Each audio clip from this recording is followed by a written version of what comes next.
eu me chamo Ana Caroline Mello, participo do projeto de pesquisa Discurso Sujeito-Poder, uma análise biopolítica da realidade brasileira através das charges sobre o coronavírus na web.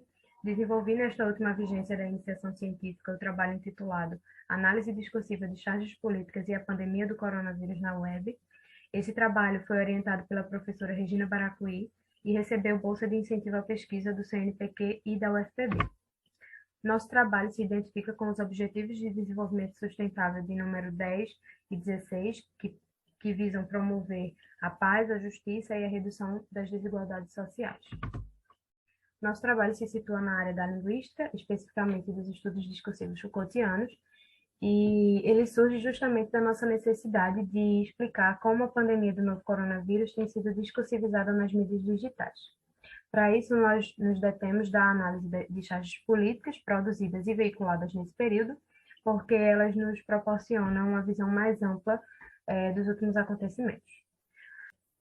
A charge é um gênero jornalístico que apresenta uma crítica do cotidiano por meio da ironia e da sátira, e é correto que nós afirmemos que as charges propõem uma reflexão, né, sobre a gestão da vida e, nesse período, da morte da população.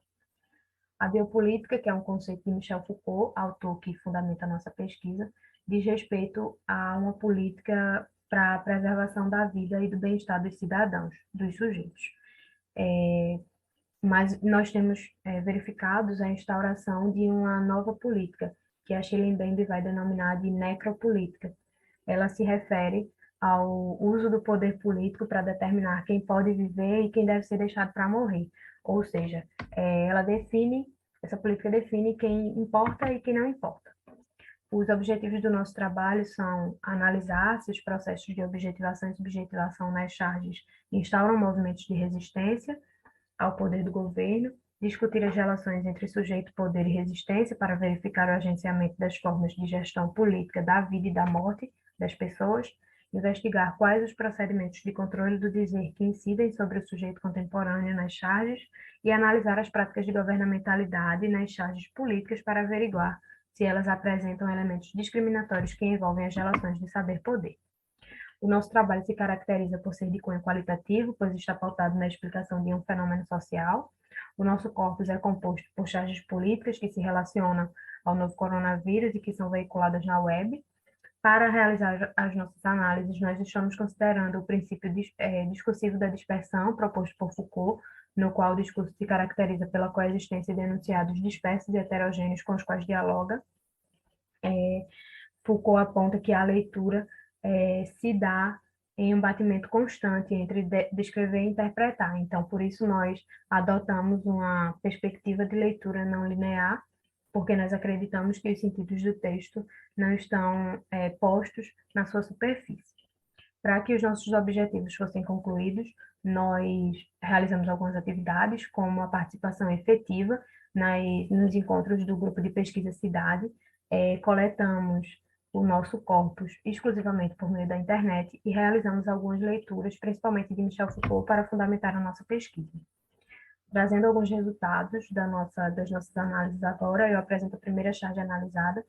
É uma charge que diz respeito à prática de desobediência do cidadão pandêmico, do sujeito pandêmico, né? Um sujeito que se recusa a obedecer o discurso médico, o discurso científico, né? Isso se ilustra aí pelo enunciado "ninguém manda em mim", ou seja, é um sujeito que se empenha no ato de desobedecer a ordem de ficar em casa, que é o principal meio de contenção do vírus, né? Esse sujeito foi analisado por nós e nós concluímos que essas charges produzidas principalmente nesse contexto, elas funcionam como uma espécie de biopoder que tem a finalidade de levar os sujeitos a refletirem sobre a sua própria conduta e principalmente sobre a conduta de seus governantes. A segunda charge que nós analisamos é uma charge que diz respeito à prática de resistência, que Foucault aponta como uma luta em que é possível ser diferente, se comportar de uma maneira diferente, mas que ao mesmo tempo fere a vida cotidiana em comunidade, né? E aí isso se ilustra pela figura das pessoas que se recusam a usar a máscara como devem usar para se proteger e proteger os outros. E existe algo que se beneficia com isso, que é somente o vírus, e isso é ilustrado pelo enunciado, aí fica fácil. Então, nós averiguamos que enunciados como o fique em casa ou use máscara são enunciados muito recorrentes hoje em dia, né? E que, mas que funcionam sim para conter os, os danos causados pelo vírus. A terceira charge que nós analisamos é uma charge que critica uma ação, uma prática discursiva do presidente da República, quando o Brasil atinge a marca de 5 mil mortos pelo vírus, né, em que ele diz, e daí, eu sou Messias, mas não faço milagre sobre o assunto, e nós conseguimos remontar alguns outros enunciados ditos pelo mesmo sujeito, né, que fazem parte de uma série interdiscursiva, né, e que nós podemos analisar por meio do conceito de Michel Foucault, de interdição dos sujeitos que falam, e que diz respeito basicamente não só a quem está falando, mas também ao que se fala e de onde se fala.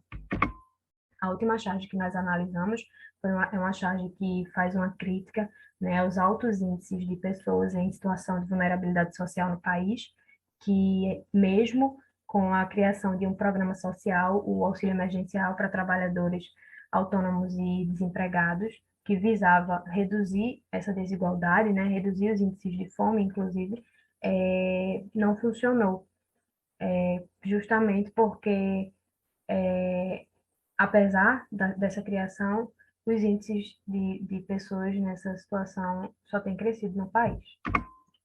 Nós concluímos essa pesquisa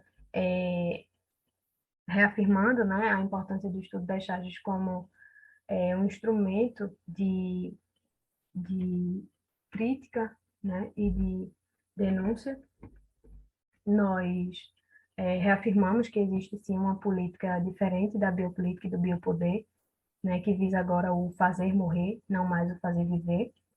E nós concluímos também que a vida dos sujeitos na pandemia tem sido muito marcada por uma voz que dita como e onde eles devem circular. Aproveito para agradecer a todos que me assistem. Obrigada.